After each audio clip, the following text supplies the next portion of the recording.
Welcome to PDP में daily class YouTube channel में आपका स्वागत है। प्यारे बच्चों, जैसा कि देख रहे हैं हम क्लास 10th सामाजिक विज्ञान क्वेश्चन लेके आए हुए हैं जो आपके एग्जाम के लिए काफ़ी महत्वपूर्ण है। तो इसमें से आवश्यक निर्देश क्या क्या दिया है, ऐसे क्वेश्चन आपके एग्जाम में रहेंगे। कुल संख्या प्रश्नों की संख्या 52 देखने को मिलेंगे और यहाँ से 30 तक के आपके एमसीक्यू क्वेश्चन देखने को मिलेंगे। तो वो क्वेश्चन हम आपके साथ डिस्कस करेंगे जो कि ये आपके लिए काफ़ी महत्वपूर्ण है। प्यारे बच्चों, जैसा कि देख रहे हैं क्वेश्चन आपके पास आ गया है। तो क्वेश्चन क्या कर रहा है, ध्यान से देखिए। फ्रांसीसी क्रांति क्या कह रहा है, फ्रांसीसी क्रांति का नेता कौन था? तो नेपोलियन बोनापार्ट, मैक्सिमिलियन रॉब्सपियर या लुइस आपका दिया है या जॉर्ज डेटेन है। तो इस तरह से आपके पास क्वेश्चन रहेंगे और इसका सही आंसर होगा option number A is right answer. चलते हैं क्वेश्चन नंबर नेक्स्ट पे कि फ्रांसीसी क्रांति की मुख्य विशेषता क्या थी? तो राजतंत्र की स्थापना, सामंतवाद का अंत, साम्राज्यवाद का उदय या लोकतंत्र का उदय। तो इस तरह से आपके पास क्वेश्चन रहेंगे। तो इसका सही आंसर होगा option number D is right answer. चलते हैं क्वेश्चन नंबर नेक्स्ट पर। नेक्स्ट क्वेश्चन की बात करें कि भारत में असहयोग आंदोलन का नेता कौन था? तो महात्मा गांधी, जवाहरलाल नेहरू, सुभाष चंद्र बोस या लाला लाजपत राय। तो इसका सही आंसर क्या होगा बच्चों? आप तो जान रहे हैं कि भारत में असहयोग आंदोलन का नेता जो होता है वो कौन था? तो महात्मा गांधी था। Option number A is right answer. बच्चों, नेक्स्ट क्वेश्चन को देख रहे हैं कि भारतीय राष्ट्रीय कांग्रेस की स्थापना किसने की थी? महात्मा गांधी ने, जवाहरलाल नेहरू ने या एलन एक्टिवियन होम ने या लाला लाजपत राय ने। तो इस तरह से यदि आंसर आपके पास रहेंगे तो बता सकते हैं कि भारत राष्ट्रीय कांग्रेस की स्थापना किसने किया था। आपने पढ़ा ए ओ ह्यूम ने। तो ऑप्शन नंबर सी आपके लिए सही रहेगा। इस चीज़ को याद रखें क्योंकि यहाँ पर क्वेश्चन जो है ये फुल फॉर्म में इसका नाम को दे दिया गया है। चलते हैं क्वेश्चन नंबर नेक्स्ट पर। नेक्स्ट क्वेश्चन की बात करें बच्चों तो ये रहा क्वेश्चन को, जैसा कि देख रहे हैं कि द्वितीय विश्व युद्ध का मुख्य कारण क्या था? तो इस तरह आपके पास 4 ऑप्शन रहेंगे। तो बताइए कि आखिर इसका सही आंसर क्या होगा। तो बच्चों, द्वितीय विश्व युद्ध हुआ था ना, उसका सर्वाधिक महत्वपूर्ण कारण था जर्मनी द्वारा पोलैंड पर आक्रमण। तो ऑप्शन नंबर बी आपके लिए बच्चों सही रहेगा।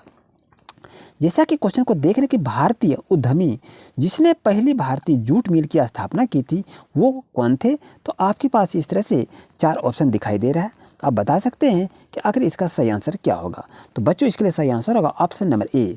भारतीय उद्यमी जिसने पहली बार भारतीय जूट मिल की स्थापना की थी, द्वारकानाथ टैगोर। इसका सही आंसर होगा option number A is right answer. जैसा कि नेक्स्ट क्वेश्चन को देख रहे कि भाप इंजन का विकास करने वाले ब्रिटिश आविष्कार कौन थे? तो आपके पास सही आंसर होगा option number A. James Watt जो थे भाप इंजन का विकास करने वाले ब्रिटिश आविष्कारक थे। जिससे कि क्वेश्चन को देख रहे कि मुद्रण तकनीक सबसे पहले कहाँ विकसित हुई थी? आपके पास है भारत, चीन, फ्रांस, यूरोप। तो बच्चों, इसके लिए सही आंसर होगा ऑप्शन नंबर बी। चीन में सर्वप्रथम मुद्रण तकनीकी सबसे पहले विकसित हुई थी। जैसा कि क्वेश्चन को देखा जा रहा है कि गीत गोविंदम की रचना किसने किया था? तो आपके पास इस तरह से 4 ऑप्शन रहेंगे। तो बताइए इसका सही आंसर। तो करेक्ट आंसर होगा option number B, Raja Ram Mohan Roy is right answer. Sorry, आपका गीत गोविंदम की रचना जो किया था वो जयदेव ने किया था। तो ऑप्शन नंबर ए होगा। ऑप्शन नंबर बी गलत, ऑप्शन नंबर सी गलत और ऑप्शन नंबर डी भी आपका गलत होगा। जैसा कि क्वेश्चन को देख रहे हैं कि महात्मा गांधी ने किस पत्रिका का संपादन किया था? तो बच्चों, इसके लिए सही आंसर होगा ऑप्शन नंबर कौन सा रहेगा सही? करेक्ट आंसर होगा option number B, Young India is right answer.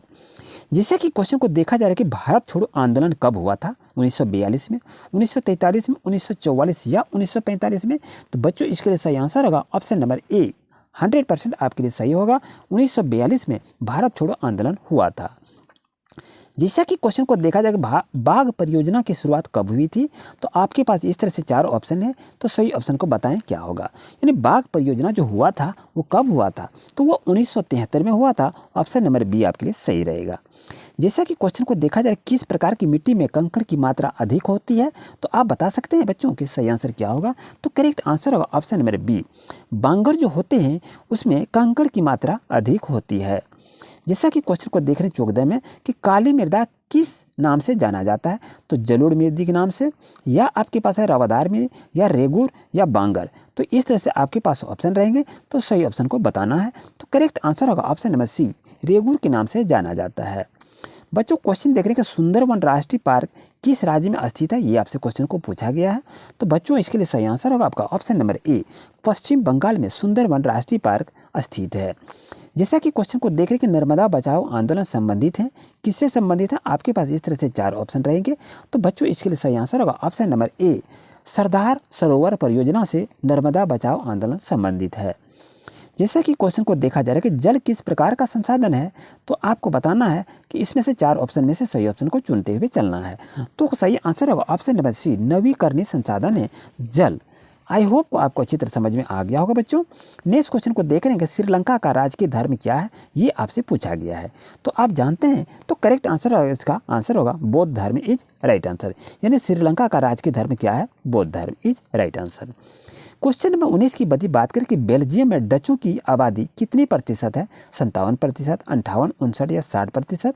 तो बच्चों इसके लिए सही आंसर होगा option number C, 59% is right answer. जैसा कि क्वेश्चन को देखा जा रहा है कि निम्नलिखित में से कौन सी शक्ति केवल केंद्र के पास है, तो शिक्षा, रक्षा, कृषि या स्वास्थ्य।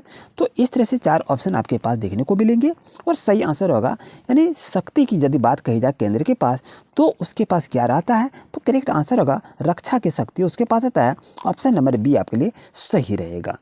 जैसा कि क्वेश्चन को देख रहे हैं कि विकेंद्रीकरण का क्या है, यानी विकेंद्रीकरण क्या है, ये आपसे क्वेश्चन को पूछा गया है। तो बच्चों इस तरह से आपके पास 4 ऑप्शन है, तो सही आंसर होगा आपका ऑप्शन नंबर सी, केंद्र से राज्य की शक्ति का हस्तांतरण को हम लोग क्या कहते हैं, विकेंद्रीकरण किया जाता है। इसको याद रखिए। जैसा कि क्वेश्चन को देखा जा रहा है कि भारत के पूर्वोत्तर राज्यों द्वारा अधिक स्वायत्त की मांग का मुख्य कारण क्या था, ये आपसे 4 ऑप्शन को देखने को मिलेंगे। तो बच्चों इसके लिए सही आंसर होगा option number B is right answer. संस्कृति और भाषाई अंतर भारत के पूर्वोत्तर राज्यों द्वारा अधिक स्वायत्त की मांग के मुख्य कारण को देखा गया है। जैसे कि क्वेश्चन को देख रहे हैं कि एक लोकतांत्रिक सरकार को मुख्य विशेषता क्या होती है, आपके पास इस तरह से 4 ऑप्शन रहेंगे। तो बता सकते हैं बच्चों कि इसके लिए सही आंसर क्या होगा, तो करेक्ट आंसर होगा आपका option number D, option number D, उपरोक्त सभी इसका सही आंसर होगा। चलते हैं क्वेश्चन नंबर नेक्स्ट पर। नेक्स्ट क्वेश्चन की बात करें कि निम्नलिखित में कौन भारतीय संविधान का एक प्रावधान है जिससे उद्देश्य लिंग समानता को बढ़ावा देना है। तो बच्चों इसके लिए सही आंसर होगा option number B is right answer. यानी अनुच्छेद 15 जो है वो आपको लिंग समानता को बढ़ावा देने को कहा गया है। जैसा कि क्वेश्चन को देखा जा रहा है कि भारत किस प्रकार का राज्य है, यहाँ आपसे ये क्वेश्चन को पूछ दिया, तो आप बता सकते हैं करेक्ट आंसर क्या होगा। तो करेक्ट आंसर होगा ऑप्शन नंबर सी, यहाँ है संप्रभुत्व, लोकतांत्रिक, धर्मनिरपेक्ष और संघीय है। तो option number C is right answer. जैसे कि क्वेश्चन को देख रहे हैं 26 क्वेश्चन है कि ग्रीन बेल्ट मूवमेंट का संबंध किस देश से है, नेपाल, भारत, केन्या या श्रीलंका से है। तो बच्चों इसके लिए सही आंसर होगा आपका ऑप्शन नंबर कौन सा रहेगा सही, तो करेक्ट आंसर होगा option number C, Kenya is right answer. जैसा कि क्वेश्चन को देखा जा रहा है कि राजनीतिक दलों की मान्यता कौन देता है, ये आपसे क्वेश्चन को पूछा गया है। तो बच्चों इसके लिए सही आंसर होगा ऑप्शन नंबर ए, चुनाव आयोग राजनीतिक दलों की मान्यता देता है। फिर बच्चों चैनल पर नहीं तो जरूर से जरूर सब्सक्राइब करें लेटेस्ट अपडेट पाने के लिए। जैसा कि क्वेश्चन को देख रहे हैं कि रोजगार गारंटी अधिनियम कब लागू किया गया था, इस तरह से आपके पास 4 ऑप्शन है बच्चों। तो करेक्ट आंसर होगा ऑप्शन नंबर ए, 2005 ईस्वी में रोजगार गारंटी अधिनियम लागू किया गया था। क्वेश्चन को देख रहे हैं कि बैंकों की आय का प्रमुख स्रोत क्या है बच्चों, जानते हैं। तो यहाँ से ये क्वेश्चन ही पूछा जाएगा। तो करेक्ट आंसर होगा ऋण, जिसको लोन के नाम से जाना जाता है, यह इनका आय का मुख्य स्रोत है। जैसा कि क्वेश्चन देख रहे हैं सूचना का अधिकार अधिनियम कब पारित किया गया था, तो ये 30वां क्वेश्चन आपके पास है बच्चों। तो करेक्ट आंसर होगा ऑप्शन नंबर ए, 2005 ईस्वी में हुआ था। तो बच्चों आई होप आपको अच्छी तरह समझ में आ गया होगा। और यहाँ क्वेश्चन आपके पास इस तरह से देखने को भी मिलेंगे, जैसा कि यहाँ पर आपको दिखाई दे रहा है कि राष्ट्रवाद से आप क्या समझते हैं, साइमन कमीशन का गठन क्यों गया था, और मानव निर्मित संसाधन के 5 उदाहरण दो, ये भी क्वेश्चन को पूछा जाएगा। जैव विविधता क्या है, ये भी क्वेश्चन को पूछा जाएगा। और सामुदायिक सरकार किसे कहते हैं, शहरीकरण किसे कहते हैं, ये सभी क्वेश्चन को अगर आप लेना चाहते हैं तो अभी आप जरूर से जरूर कमेंट करें और चैनल पर नहीं तो सब्सक्राइब जरूर करें। प्रति व्यक्ति आय क्या होती है, ये भी क्वेश्चन को पूछा जाएगा। बाजार का क्या अर्थ है, ये भी क्वेश्चन को पूछा जाएगा। और यदि लघु उत्तरी क्वेश्चन की यदि हम बात करें तो यहाँ पर कृषि व्यवस्था पर प्रथम विश्व युद्ध जो हुआ उसके क्या प्रभाव हुए थे, ये भी क्वेश्चन को पूछा जा सकता है। मुद्रण इतिहास में गुट और वर्ग प्रेस की भूमिका क्या है वो भी क्वेश्चन को पूछा जा सकता है। और वन संरक्षण के क्या उपाय का वर्णन करने के लिए कहा रहा है।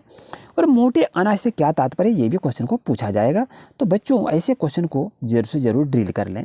और यहाँ देखिए क्वेश्चन क्या दिया है कि लोकतांत्रिक सरकार में सत्ता की साझेदारी क्यों जरूरी है, और जातिवाद के दुष्प्रभाव क्या है, और चुनाव आयोग के प्रमुख 5 कार्यों को स्पष्ट करने के लिए कहा रहा है, और इंटरनेट से क्या लाभ हो रहा है, ये क्वेश्चन भी देखने को मिलेंगे।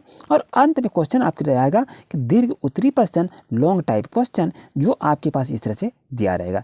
जैसा कि देख रहे ये सभी क्या है, आपके मॉडल सेट हैं। तो बच्चों इससे क्वेश्चन को जरूर से जरूर प्राप्त करें और जरूर से जरूर इसका अभ्यास करें। ये सभी क्वेश्चन आपके एग्जाम की दृष्टि से काफ़ी महत्वपूर्ण है। बच्चों मिलते हैं न्यू क्लास में। Thank you.